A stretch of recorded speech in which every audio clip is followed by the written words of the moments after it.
Hey, I'm Johnny, and you're watching Gray's Garage. Today, on our first episode, we're going to show you how I transformed my 71 Duster in 3 months.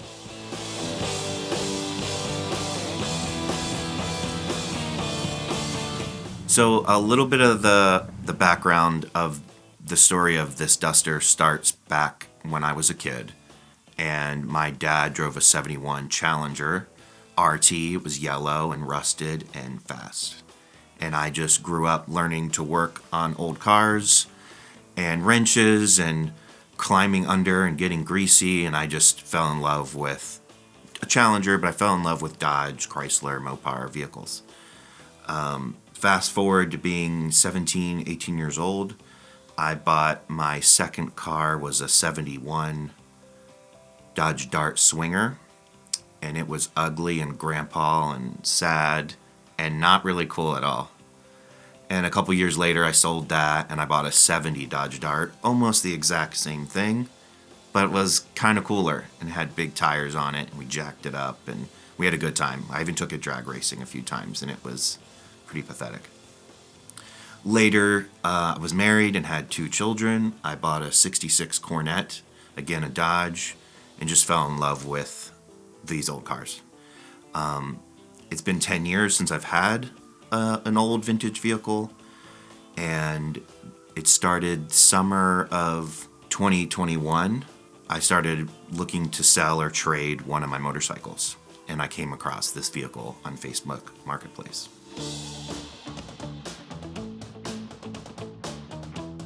So July 2021, I'm perusing Facebook looking for something to trade or sell my Triumph motorcycle for. And I came across a Plymouth Duster, which is a vehicle I've always wanted to have. Haven't really seen them at car hangouts or cruising nights or ever seen one for sale that would be any sort of my price range. And me and the guy talked for a couple days, and he was willing to trade my 2014 motorcycle for this car. The car was already drivable and had good brakes, and he had done a couple things to it to make it pretty safe and reliable, but it was pretty ugly. It's a 1971 Plymouth Duster with a 198 slant 6 engine with no air conditioning, no radio, rubber mat floors. It has 3-speed on the tree, and basically has no nice quality. It was the bare bones base model, the cheapest car that they made in 1971, and I just loved it. Even if it was blue on blue on blue, everything was blue, from the engine to the rubber mat floor, the seats, the headliner, the faded paint. Everything was freaking blue. It's so blue. And I had to have this car. But it was 4 hours away, so I put my motorcycle in the back of a van, rented a U-Haul trailer, and trekked up to Reading, Pennsylvania.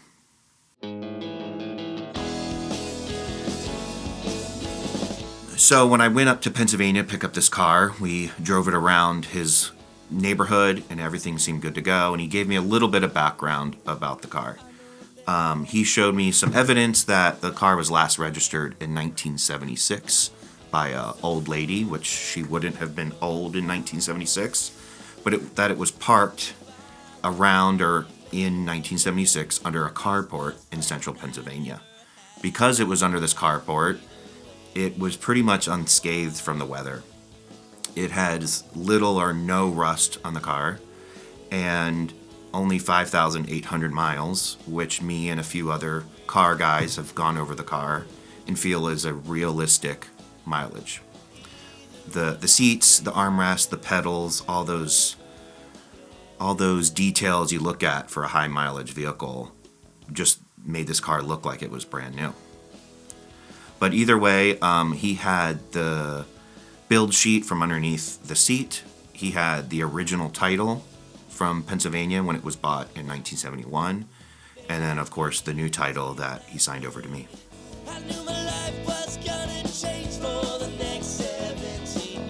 So the deal finally went down on July 4th, which was a Sunday, and I got up really early in the morning, drove to central Pennsylvania, drove around this car, towed it back to Maryland, bouncing up and down on this U-Haul trailer, hoping I strapped it down correctly.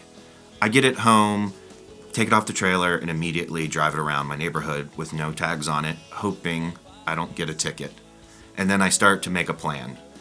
A plan of, I don't have a lot of money, like most people out there, don't have any way of making a $30,000, $60,000 show car.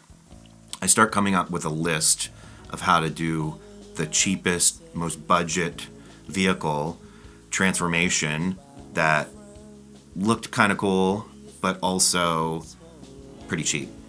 And this is what we came up with. And you would say that it's a gambling game, any road you take. So being super budget friendly and having a vehicle that already drove and stopped, it ran well, it was just ugly and saggy and very grandpa looking. I knew this car didn't need a lot of bodywork or customization, welding, and things like that. So we decided not to restore it per se, but we wanted to do a budget rehab right in the driveway. I don't own a garage. None of my friends own a garage. So we committed to just taking this thing apart right in my driveway. Pretty much right after I got it, I believe I started taking it apart. I posted on Instagram on July 27th. We started ripping this car apart. The first thing I did was rip all the interior out. Not to replace it, other than because it was so nice and original, it needed to come out for me to address a couple holes in the floor, and if I wanted to paint the car, sand the car, do anything with it, we didn't want to ruin the interior. So we ripped all the interior out. We took off the old rusted bumpers. We planned on reusing them because they weren't that bad. And we took the grill out. We took the front windshield out, the rear windshield out to address some surface rust issues. And then we had this car sitting there in a tarp. Within a couple days, with no headlights, no grill, no bumpers, no interior, no headliner, everything piled in my shed. And I started looking at how many rattle cans it would take to paint this car sitting here. I looked at rollering the car with a paint roller. I've seen people do that. And a friend of mine that works at a body shop, he doesn't have much experience painting, but he thought we could paint this car right where it sat and get a decent job out of it. So we began to sand this car down. It took us days and days and days with cheap orbital sanders and a lot of discs, and we sanded this whole car down to metal. And you can see in the video it had no rust. It was just dented. And I don't mean a couple dents, I mean 10,000 dents. It looked like someone danced on the roof and ran into this and ran into that. So us not knowing a lot how to do Bondo and body repair, we did the best we could. We weren't going to be able to afford to take it to a body shop or pay some painter thousands of dollars to do a okay, mediocre job with it.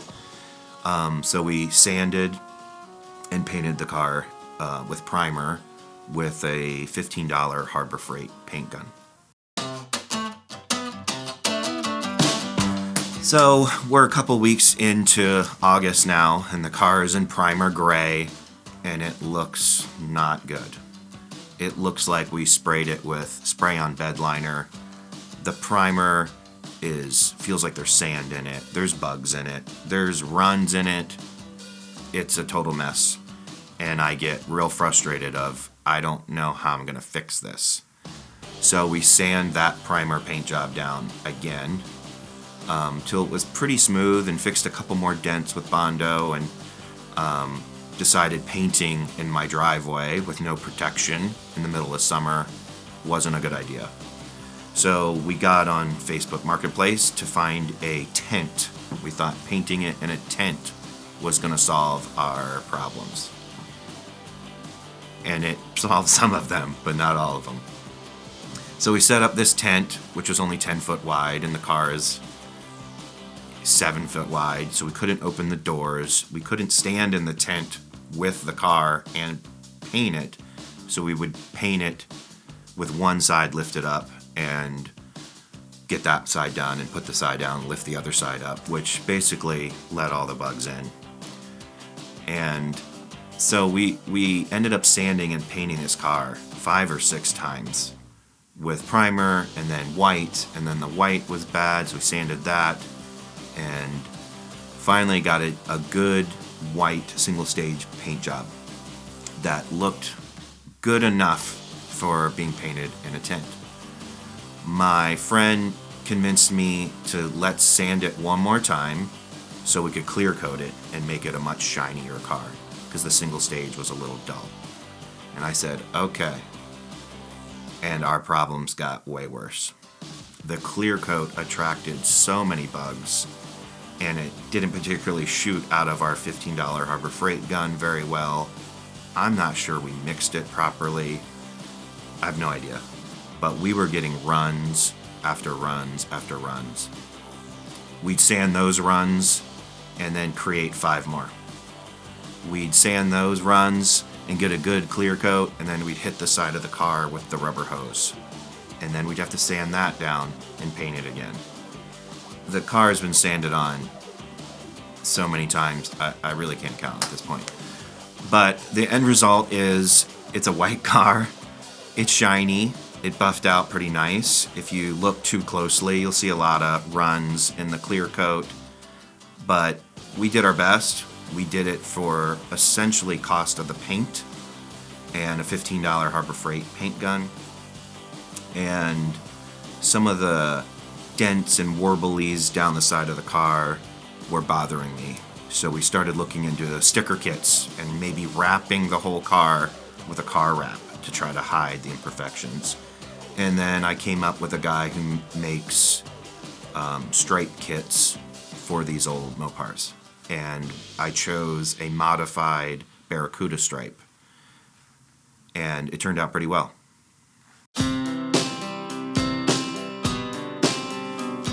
So we're end of August at this point, and the car's shiny. It has cool race stripes down the side, no bumpers. They're pretty expensive. I was not able to afford new ones, so I spray painted the old ones black.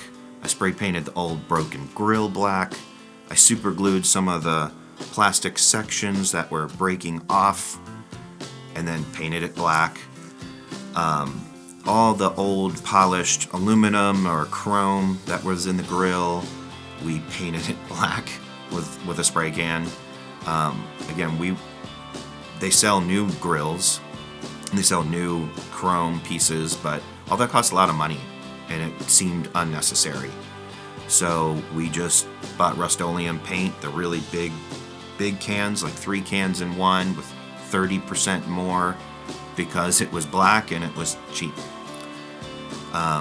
So we get all this stuff painted black, a lot of it in my shed, or cleaning the tail lights that were cracked. I super glued those back together and painted them in the shed and put them back on the car.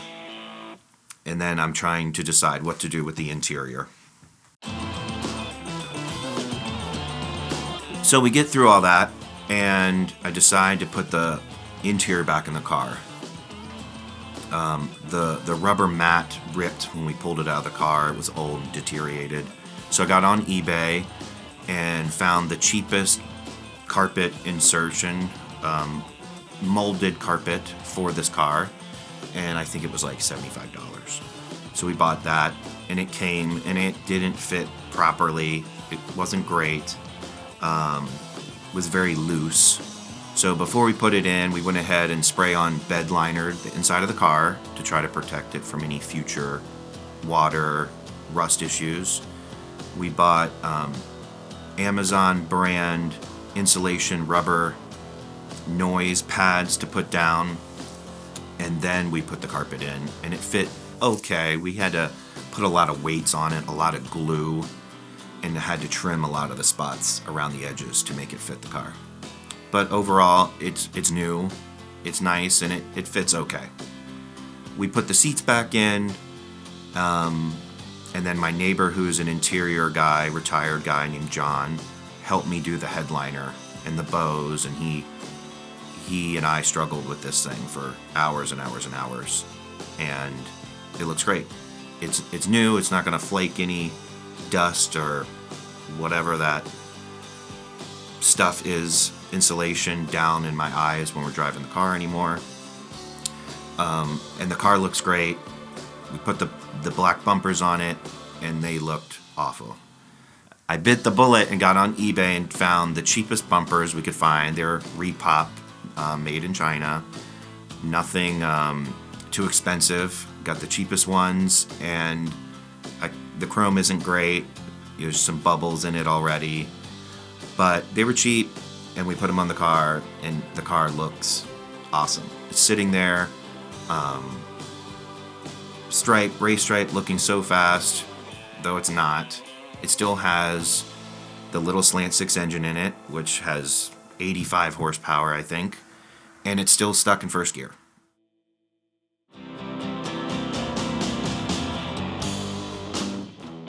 So during all this, we don't have a hood. We're searching everywhere for a hood. I have friends in the Mopar looking for hoods. No one can find a hood for this car. They sell aftermarket fiberglass hoods with big scoops, and you have to modify this and that, and they won't fit the factory hinges. So I'm still committed to getting a factory steel hood and can't find one. Finally, a friend turns me on to Wildcat Automotive and Wrecking in Oregon, and they have a hood, and it's not in great shape, but it's all there.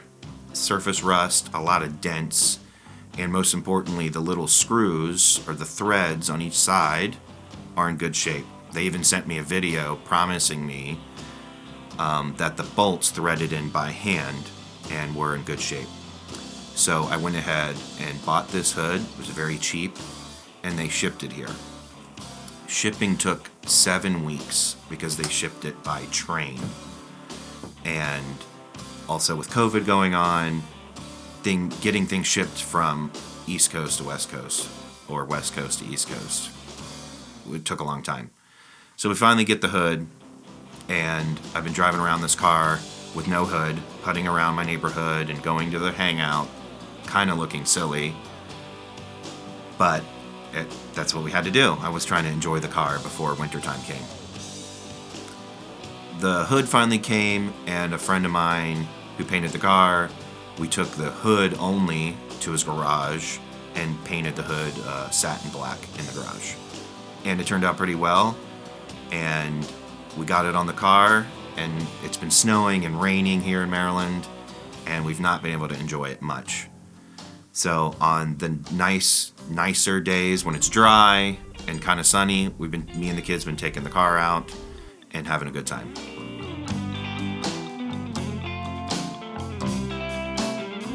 So overall, this whole transformation, other than the hood, was done from July 27th to October 27th.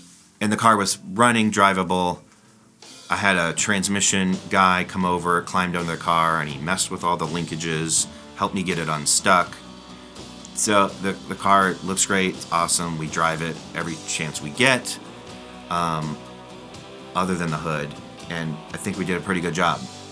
I think it looks better in photos than it does in real life, but we plan on taking the car to all the car hangouts. We're going to take it on Hot Rod Power Tour this year, and just try and enjoy it. It's not going to be garage kept. I got a car cover for it, but it's going to be a kind of a daily driver that looks cool, that drives really, really slow, but gets good gas mileage. So if you liked watching our first video of Gray's Garage, I hope you like and subscribe, and we'll try to bring you some more content real soon.